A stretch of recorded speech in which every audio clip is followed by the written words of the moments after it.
foca na leitura também, assiste mais vídeos para ver essa situação.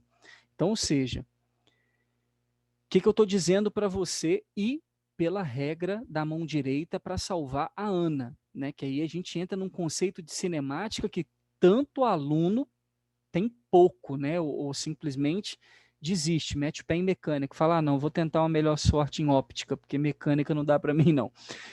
O que está acontecendo aqui é que, pela regra da mão direita que nós fizemos, né, vai percebendo que se a partícula ela vai virando, claro que o seu polegar vai virando junto, né, com a velocidade, e com isso a palma da sua mão ela vai virando. O que eu quero que vocês entendam é que, como a palma da mão vai estar apontada para o centro toda hora, o tempo todo, né, a palma da mão vai estar apontada aqui para o centro, essa força magnética que está fazendo essa partícula encurvar, apontada para o centro, ela é chamada de força resultante centrípeta, que é toda e qualquer força ou soma de forças, né, que em um movimento circular aponta para o centro. E aí, características de uma força centrípeta. Duas características. Característica número 1, ela causa um movimento circular. Característica número 2, com velocidade constante.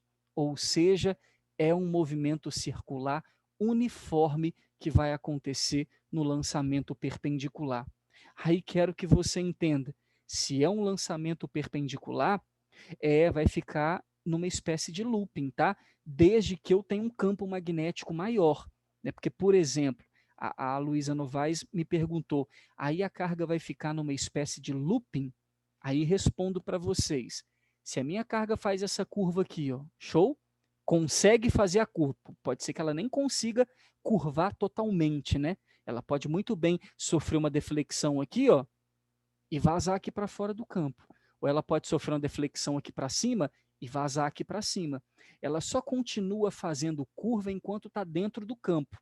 Exemplo, se esse meu desenho fosse perfeitamente apenas essa região de X, aonde tem campo, e a minha partícula conseguisse fazer essa curva aqui, ó, quando ela chegasse aqui, ela ia passar reto. Porque saiu do campo, né? Agora, se ela entra aqui, mas tem mais campo aqui para trás, aí ela faz um movimento circular e fica fazendo curva aqui o tempo todo, o dia inteiro, sem parar. Tal qual os planetas fazem em órbita, né, Luísa? Tal qual os planetas fazem em órbita. Enquanto tem força gravitacional, eles ficam no looping, né? Com uma velocidade ali orbitando, né, o Sol ou os asteroides que orbitam os planetas e por aí vai. Então, o que vai acontecer isso aqui é isso. Enquanto tiver o campo, velocidade, e, portanto, enquanto tiver a força magnética, ela vai ficar fazendo essa volta. E aí, com relação a essa volta, é que é o tchan da parada, né? Porque se a minha partícula faz volta, vamos representar aqui para você. E aqui bonito, ó. Olha a ideia, né? Que eu vou montar aqui para você. Se fosse uma carga negativa, ela ia girar no sentido contrário, tá? Se fosse uma carga negativa. Simon, por quê? Ah, simples, né? Vou mostrar para você. Olha lá, ó. Para a regra do nosso campo entrando e a minha partícula indo para a direita, sendo ela de natureza negativa, o tapa está no dorso. Não é isso? A força magnética está aqui, ó, no dorso. E pela posição que ficou a minha mão, de novo, campo entrando, velocidade para a direita, o dorso da minha mão está apontado para baixo. Então ali ia sofrer uma força para baixo. E ia sim, né? Fazer aquele movimento, né? Circular. Esse movimento circular, que não ficou nada legal e eu fiquei incomodado com ele, por isso nós vamos fazer mais um. Eu não vou nem fazer ele. A questão aqui que ele.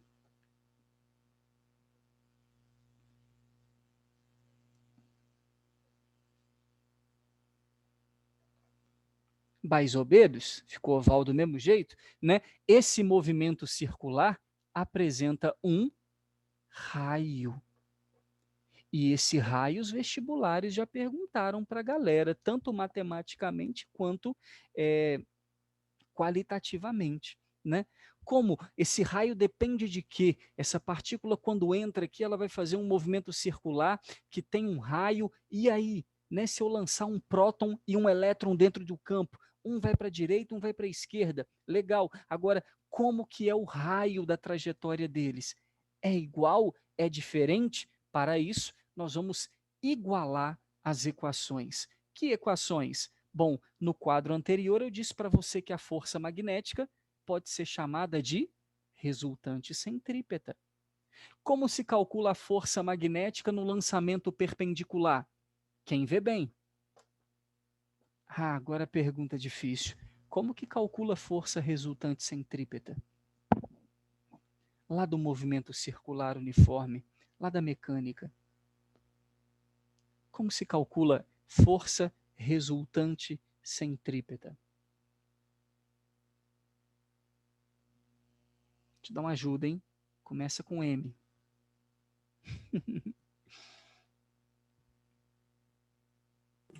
Vai ser mv ao quadrado sobre o raio? Perfeito. mv ao quadrado sobre o raio. Essa é a fórmula da força resultante centrípeta. A Yara, ixi! Ok? Quem vê bem, igual a mv quadrado sobre raio. Então, tirando aqui, ó, um v aqui com um v de lá, jogando o r para cima e o QB para baixo, nós temos uma expressão para o raio. Olha que maravilhoso. mv sobre QB. E aqui, de forma muito legal, para você identificar comigo uma coisa muito curiosa, né, que pode te ajudar muito a resolver problemas teóricos, repito, né, essa parte não apareceu matematicamente no Enem ainda, mas essa questão com a fórmula do raio já apareceu várias vezes de forma teórica no próprio Enem. Então, para você identificar comigo, olha que doido. Se eu lanço dentro de um campo, por exemplo, próton e elétron, que tem a mesma carga, vão entrar no mesmo campo. E se eu lanço eles com a mesma velocidade, você já começa a pirar aí que se a carga, o campo e a velocidade são constantes, o raio vai depender de quem? Da massa. Então eu posso até jogar cargas eletrizadas ali, ok? Só que se elas tiverem massas diferentes, elas vão tomar uma trajetória com raios diferentes, né? Uma trajetória de uma carga de massa pequena faria algo assim, né? Um raio pequeno. Uma de massa média faria algo assim. Uma de massa maior faria algo assim, raio maior. Então perceba a diferença entre os raios, né? Que cargas de massa diferente podem tomar dentro de um campo. E claro, estão mostrando para você o que pode acontecer com esse raio. E aí, lindo, se você tem o raio da trajetória fácil de calcular, temos uma expressão para ele. Para a galera que fala assim, nossa, mais uma fórmula, pelo amor de Deus, lembre-se, né? Eu não decoro essa fórmula de jeito nenhum. Se virar para mim e dizer, qual o raio da trajetória de uma partícula em movimento circular, uniforme, lançamento perpendicular dentro do campo magnético? Não sei. Mas eu vou parar um minuto, né? Vou dar uma respirada e vou juntar na minha cabeça, lembrando que a força magnética é a resultante centrípeta nesse caso. Então, fazer essas formulações rápidas te ajuda a chegar aqui. Ok. Ok? Então, primeira coisa, montei essa situação. Se eu tenho raio e provavelmente ele me deu a velocidade, né? Porque ele vai falar para você que a partícula vai penetrar ali com uma velocidade tal, eu posso, com a velocidade e com o raio, agora, ó, bolotinhas, tá? Calcular o período ou a frequência da minha partícula. Aí eu tô mandando, Simon. Aí eu lembro, Tarso explicou pra gente, velocidade no movimento circular, 2πr sobre t ou 2πrf, já que período e frequência, um é o inverso do outro, né? Período é o inverso da frequência, frequência é o inverso do período. Ah, legal, eu lembro disso aqui, ó.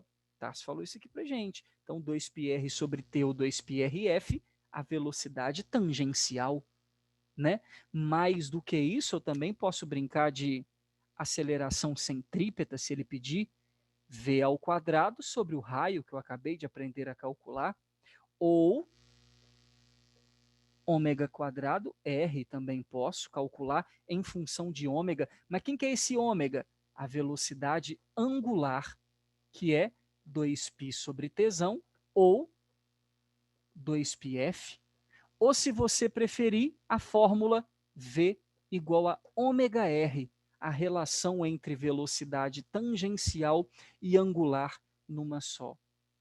Lindos? Tudo isso aqui é movimento circular uniforme. Aplicação daquilo que a gente já viu sendo colocado aqui agora para você. Misericórdia 2. Então, perceba que eu gostaria que você entendesse antes das misericórdias, que é uma notícia boa. O que mais aparece para a gente? O que mais aparece para a gente? 2πf. Entrando aqui dentro, né? Entrando aqui dentro a partícula, ele quer saber o que acontece com a partícula. Então, uma força magnética que vai deslocar ela, ela tende a um movimento circular. Legal. Show. E para onde ela vai? Direita para a esquerda. Próxima pergunta. Partículas que penetram no campo necessariamente vão para o mesmo lugar? E têm o mesmo raio de trajetória? Necessariamente não. Porque enquanto positivas vão caminhar para um lado, negativas vão para o outro, pela regra do tapa. E segunda coisa, eu sei que o raio da trajetória é proporcional à massa. Legal. Então, isso que eu acabei de falar para você são as perguntas que mais apareceram nos vestibulares. Agora, tudo bem, Ana. Agora, mais do que isso, né? O que pode acontecer? Essa parte. É claro que isso aqui, eu não vou mentir para você, isso que está aqui embaixo em pretinho, seria uma parte muito específica para Enem. Tá bom? E Simon? Muito específica. Aonde isso caía demais? PISM 3 e vestibulares tradicionais. Tá bom? Uma parte muito específica. Mas eu sempre fico com aquela situação na cabeça, né? O Enem ama interdisciplinaridade, né? Ama jogar com as matérias. Então é uma coisa que pode acontecer que não é tão difícil, né? Que não é tão difícil. Fala, Luizão. Nessa primeira fórmula aí, de igualar a força magnética com o resultado centrípeta, por que você cortou a velocidade de um lado e a do outro se a outra está ao quadrado? Eu cortei uma só. Tá vendo que eu cortei o quadrado? Porque aqui eu agora que tenho eu vi V embaixo. vezes V e aqui V. Por isso que sobrou um V aqui embaixo, tá vendo? Beleza, eu esqueci Show? de olhar embaixo. Tranquilo. Valeu.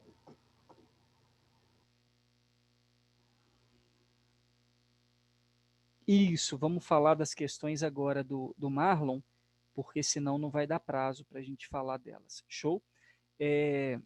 Galera, por enquanto é isso. O que nós vamos fazer daqui para frente, né? Principalmente na nossa semana que vem? Nós vamos aplicar esse conceito de força magnética, tá bom? Gostaria de pedir a vocês para abrir lá na página 119, por favor. Marlon está com uma dúvida aqui, 5, 6 e 7, as questões 5, 6 e 7, ok? A 5 e 6, pelo que eu estou colocando aqui, depende de matemática, né, Marlon? E a 7 é teórica.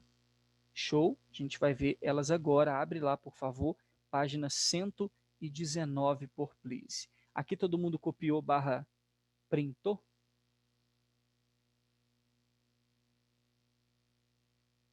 Sim.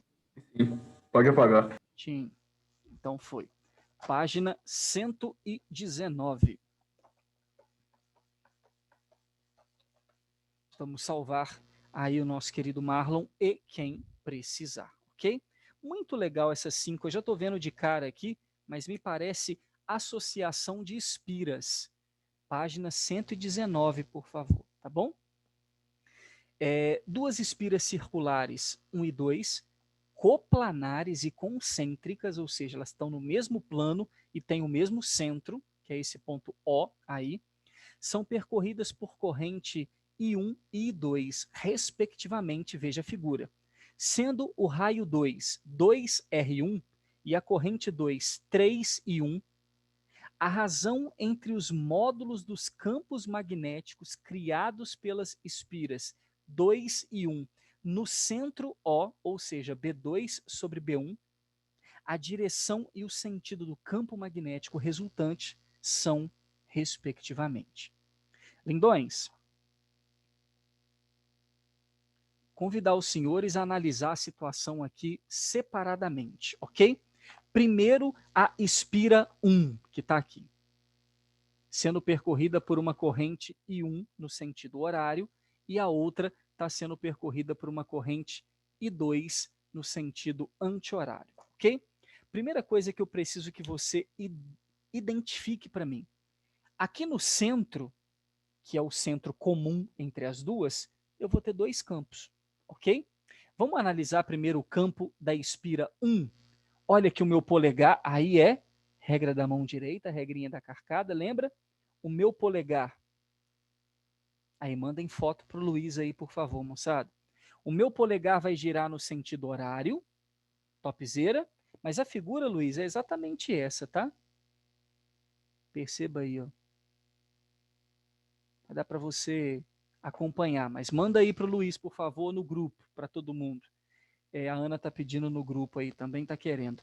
A corrente 1 está no sentido horário, então vocês concordam comigo que girando no sentido horário, o meu dedo está entrando aqui no centro? Show?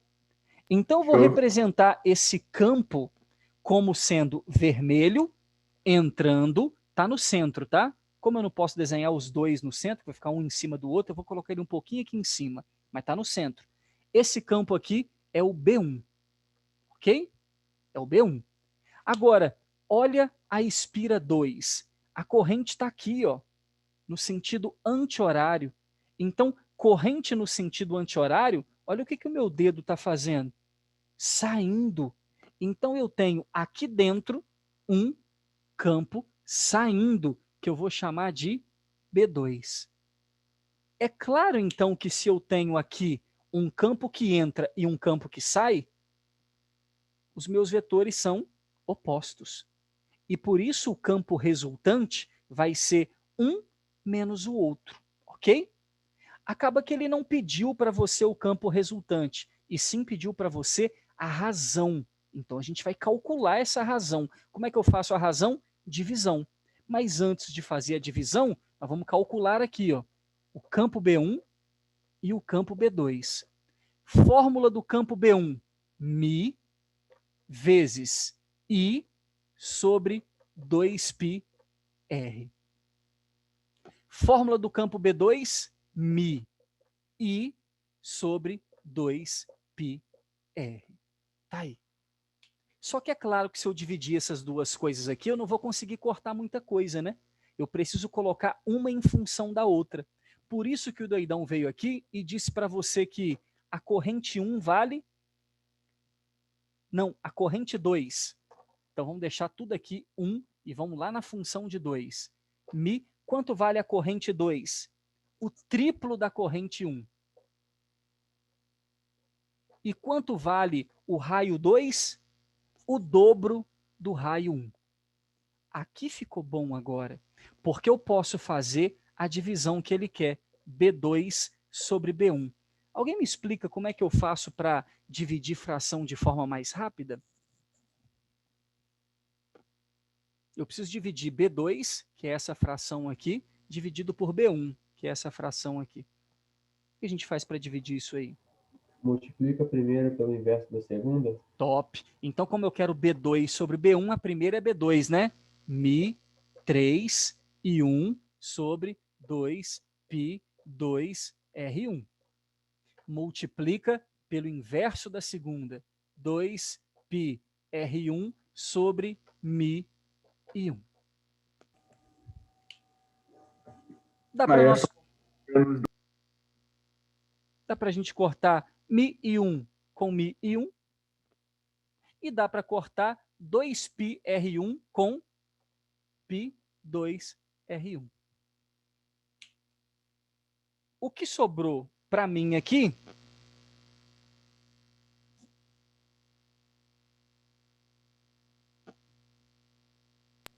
três sobre em 2. cima, 2 embaixo. Então, B2 sobre B1, 3 sobre 2. 1,5, resposta A ou B.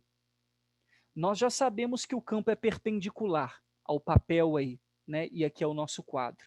Agora eu preciso saber se o campo resultante ele aponta para dentro ou para fora. Aí acompanha comigo. Eu não entendi por que a I2 está saindo.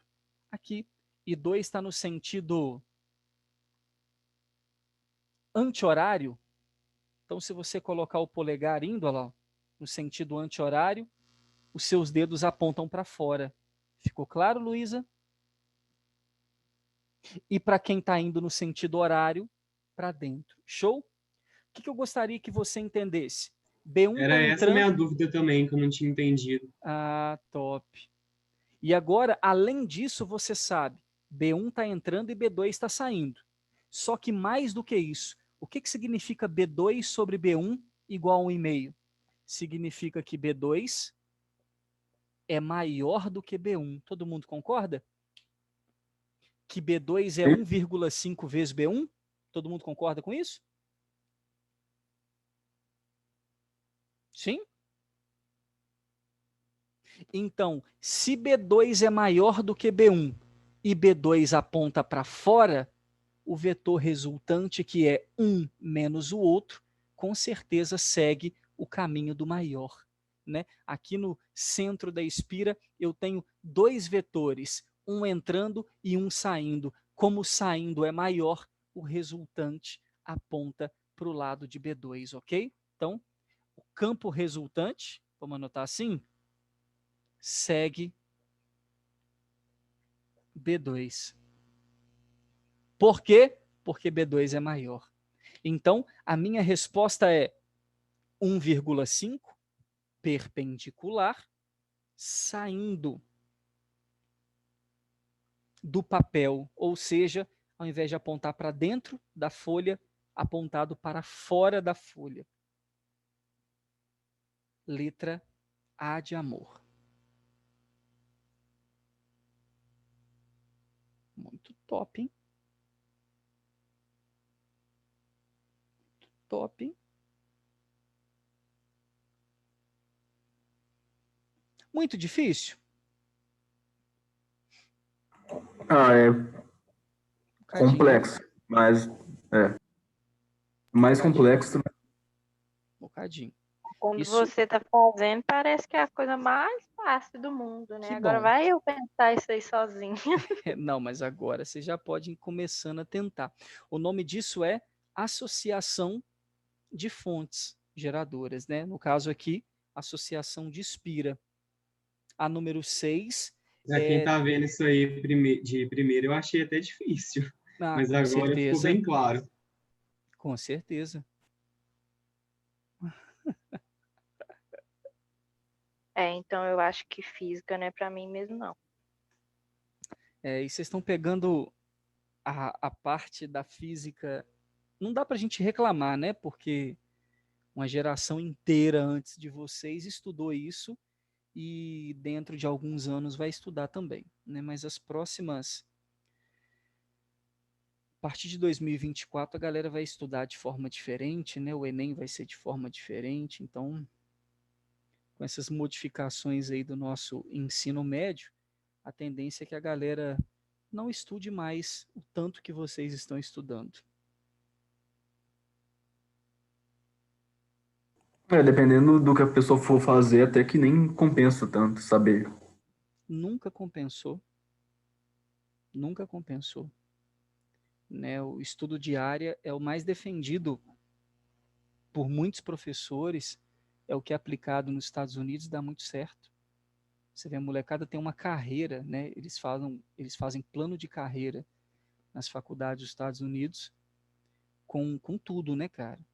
Arte, de forma geral, né, que é teatro, música, esporte, né, muito esporte, a parte acadêmica, que são as aulas, e a parte experimental dos jovens cientistas. Então, eles têm tempo para tanta No caso, coisa. já vai direcionando desde o ensino médio, né? Então, eles têm tanta coisa para fazer no ensino médio, né, como plano de carreira, que vai definindo aquilo que ele quer depois se especializar. A gente estuda muita coisa, sabe? Ver vocês estudando o magnetismo que vocês estudam, por exemplo, ver vocês estudando física moderna, é um absurdo, gente. É um absurdo. Pouquíssimas pessoas sabem explicar a física moderna de verdade, pouca gente sabe física moderna. É um absurdo, entendeu? Ter que estudar isso aí, porque tem que cair no vestibular, porque faz parte da física toda, né? O vestibular tem que cobrar tudo. Por A isso que o escola Enem pública veio. não ensina nem o básico direito, né? Não, não ensina, não ensina. Por isso que vai reformular, porque aí bateu o peso na escola pública, porque o Enem até então nasceu como o Exame Nacional do Ensino Médio para dar um feedback para a escola pública, né, para o Estado. Então, o Enem vem daí, a ideia dele, né, e convidou a escola particular para participar e agora virou um vestibular, né, como todo mundo observa. Isso que Mas o acaba nosso que a gente, ensino é cheio de evasão e é burro. O nosso ensino é burro e cheio de evasão. Olha que sacanagem. acaba que a gente tem que estudar porque vai cair no vestibular, no Enem, né? E não Exato, porque a gente precisa aprender aqui. exato. E aí, como é que você propõe ao professor te motivar a isso? Sim. Né? Porque eu não vou mentir para vocês, gente, como que tá difícil. Eu sou de uma geração que fez vestibular tradicional, era na raça. E assim, não tinha, ai professor, por que eu tenho que estudar isso? Essa pergunta veio agora, comigo sendo professor. Quando eu fui aluno, rapaz, se eu perguntasse isso, o professor me quebrava no cacete dentro da sala de aula. Não tinha esse negócio de, é agressão. Agressão é o caralho, entendeu? O cara me dava um tapão na cara e falava assim: vou estudar porque vai cair no vestibular, rapaz. Se você não quiser passar no vestibular, você sai daqui. E pronto. Né? Era assim que funcionava. E era na raça. Isso aqui, ó, caía tudo. Entendeu? O vestibular da UFOP, então, era mestre para cobrar esse movimento circular todo ano, né? Esse lançamento perpendicular na força magnética. Então, caiu os negócios bruto mesmo, você que estudava, você tinha essa motivação. Agora, você chega no Enem, cara, Luiz falou que no ensino médio não vi 1/10 do que eu estou vendo no losango. E eu vou falar para você que não vai cair 1/10 do que você estudou no losango em física no Enem. Na prova de física do Enem. Né? Que tem um monte de questão assim, ó. Viajado. Aí você está estudando isso aqui, aí como é que eu te motivo? E você, tudo bem, você está no pré-vestibular, tem outra cabeça, né? Agora, como é que eu motivo meu aluno de ensino médio? Pô, velho, tem que estudar porque vai cair no Enem, né? Não, sai, mas não é por aí, não, né? Como é que motiva? Agora, imagina se eu tenho uma classe que está comigo só apenas os caras que querem exatas. Ah, meu filho, aí é diferente. Aí eu ensino cálculo para os caras no ensino médio. Primeiro ano do ensino médio. Para quem está aprendendo função, eu estou ensinando derivada. Oh, aí o negão fica doido. É assim que tem que funcionar mesmo. Entendeu? Misericórdia 3. Esse ensino médio nosso tá muito fraco. 6.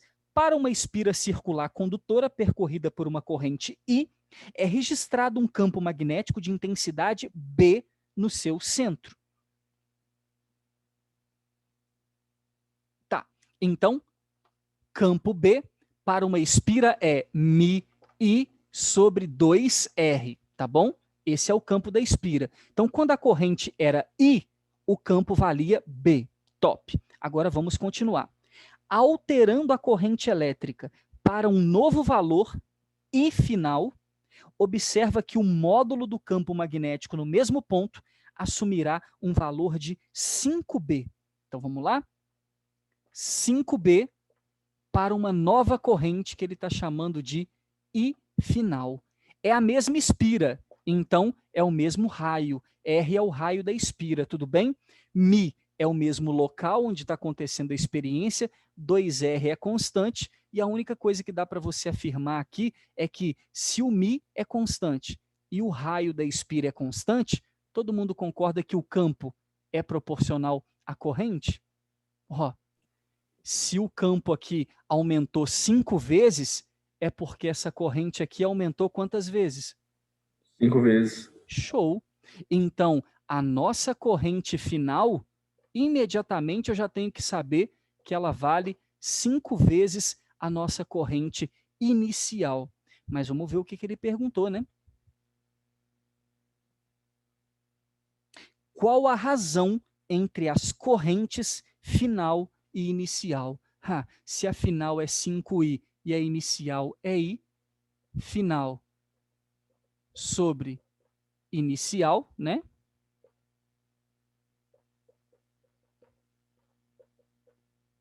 Vai ser 5, não é isso? Porque a final tem que ser 5 vezes maior do que a inicial para garantir 5 vezes mais campo. Top? Então a gente vai colocar aqui, né, a ideia de proporção. Ah, agora ficou show, moleque. Vamos botar aqui o nosso Mi e o nosso 2R como constantes. Ficou muito clássico isso aí, não ficou não? Marlon, deu para compreender? Você que perguntaste-me. Entendi. Viu que ela é uma relação totalmente matemática, né? Uma questão teórica que fica difícil o cara brincar se ele não lembrasse da fórmula. Isso aí o Enem já trabalhou, tá bom? Isso aí o Enem já trabalhou com essa Essa ideia fórmula daí é básica. uma das mais usadas, né? Sim, essa aí o Enem já trabalhou com uma ideia de cobrar fórmula, né? Foi essa que o Enem trouxe e a do solenoide também o Enem trouxe. Mi vezes I, N sobre L. Essa caiu na prova do Enem, toda teórica, né? Sem a equação, ia ficar difícil para o cara compreender um pouco o que ele estava relacionando lá. Então, às vezes, a equação ela vai nos ajudar bastante, né? Até mesmo